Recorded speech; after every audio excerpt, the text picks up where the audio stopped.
Maybe let me know if you can hear, if there's any issues, and we go. Morning, brothers. As always, absolute pleasure to be able to share this with y'all, both We good? Mm-hmm. on the yoga side as well as from the reflection.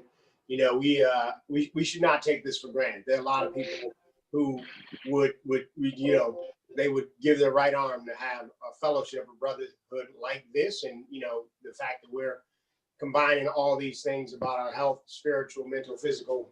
Just it's not on the script today, but that's something we should not take for granted. All right, so we're going to do something this week that's a little bit different, something we don't normally do. I'm going to go back to where we left off last week and kind of pick up at least a little bit where we left off last week. So if you all remember, last week we talked about having that power that we all have to go back, to revisit, to remember stories in our lives, times when, against all odds, in defiance of all logic, a situation worked out in our benefit in a way that we just cannot explain. And that's what the stones, if you all remember the story, that's what the stones in the story represent, a memorial of that time where we made it through an otherwise unwinnable situation. And here we go again, facing a new challenge, even bigger this time than the last time. And here we go again. We don't know how we're going to make it through. And that's when the trickster, if you guys remember that part of the story, shows up and wants us to forget to remember how it worked out for our good last time. And that's, again, what the stones are for, so that we can't forget, so that we won't forget. And we talked about orientation, disorientation, and reorientation, with reorientation being what we call the quote-unquote maturity stage. This is a stage where, even though you know all the things that could go wrong, you choose to focus on what could go right and put your energy and focus on the positive side of that balance. We refer to this choice to focus on what can go right as the quote-unquote simplicity on the far side of complexity. And so simplicity on the near side of complexity, just so for the comparison, that's easy. That's easy to do. That's essentially just being naive and unable to grasp the potential complexity. That's why any of you who are parents of teenagers, or if you remember teenagers know everything, right? Because they have no idea what the complexity is all about, but they are very aware of the simplicity on the near side of complexity.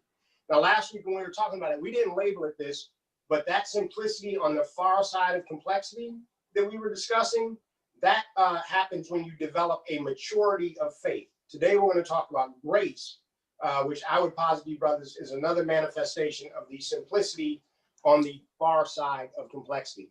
But this time, we're talking about maturity of our actions. If the topic last week was reorientation of how we believe, and this week we're going to talk about reorientation of how we behave. And we'll jump into the text in a minute, but before we get started with that, let's start with a more contemporary example of this grace on the far side of complexity. Let's talk about Nelson Mandela. 27 years in a prison as a political prisoner. He comes out, and I don't know if when he came out of prison he was bitter, if he was bloodthirsty. I have to admit I probably would be at least a little bit. If he was, he didn't show it at all. In fact, there was a moment in 1995, South Africa's in the Rugby World Cup. President then Mandela walks into that stadium wearing the South African Springbok team rugby jersey. And it just became a historic moment. You can still find pictures of it. In that one moment, what he demonstrated to the world, and especially to his fellow South Africans, was that he was more interested in uniting Black and white South Africans than he was in any kind of retribution or getting, settling a score for what had happened to him personally. That is a maturity of action. That's reorientation and how we behave. That's grace as simplicity on the far side of complexity. With that concept, let's jump into the actual text. Genesis 50:20. Even though you intended to do harm to me, God intended it for good in order to preserve a numerous people as he is doing today. All right, so the background here, there's a gentleman named Joseph in the Bible, and he is saying this to his brothers, that even though you intended to do harm to me, God intended it for good, because his brothers had sold Joseph into slavery when he was a young boy. But what they don't realize is that after they sold him to slavery in the desert, he actually was transported to Egypt, sold into slavery in Egypt. And because of the way that he carried himself, he actually rose out of slavery to become the #2 man in Egypt, second only in power to the Pharaoh. And he's in charge of all the operations in Egypt. And now, all these years later, there is a famine all over the world. The only place in the world that's got food is Egypt. So now his brothers who had sold him into slavery, they don't even realize it's him, but they've got to come to Egypt and negotiate with him and deal with him and try to buy food.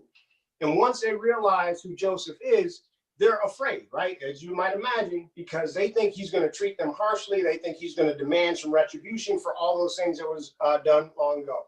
But listen, Joseph says, you know, going back to that quote in the Bible, he says, even though you intended it to harm me, God intended it for good. Joseph is not fazed by wanting any type of retribution.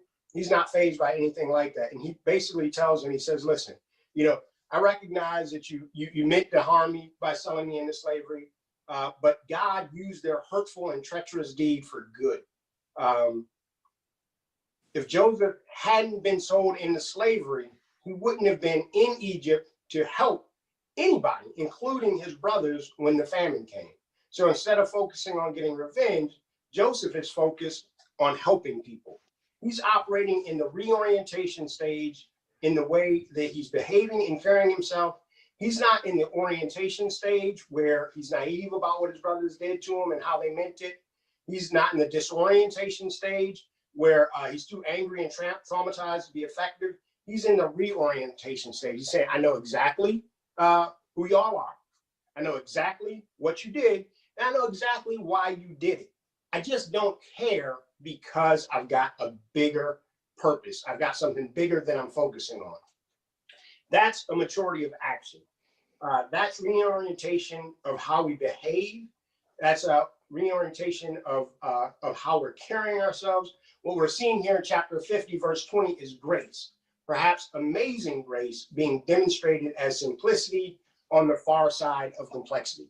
Now, we got a lot more I'd love to share on that topic, but let's leave it there for this week. And let's let that be our reflection point. Amazing grace, simplicity on the far side of complexity. Now, as is our custom, as we end our weekly reflection, I ask that you would join me in this intention for our time together. Let us be intentional that our Broga practice might be a living metaphor for our life practice.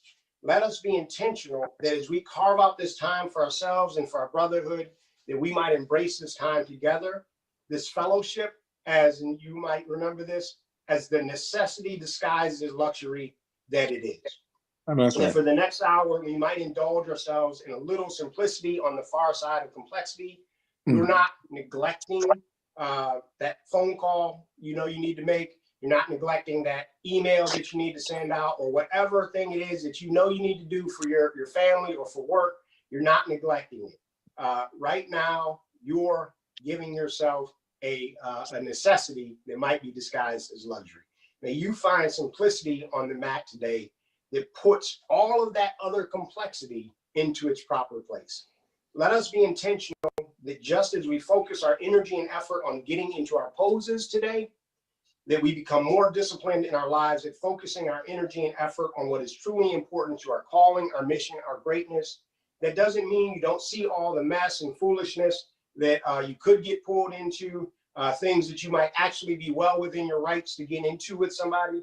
Rather, it means you choose not to get pulled into the muck and chaos because you're focusing on what's really important. Finally, brothers, let us be intentional that as we lovingly enjoy every moment with our bodies during this time, not pushing too hard, not getting frustrated that we're not in our practice where we'd like to be. Let's make sure that we extend that same grace that we extend to others inwardly to ourselves. Let's extend grace to ourselves, especially in this difficult quarantine reality.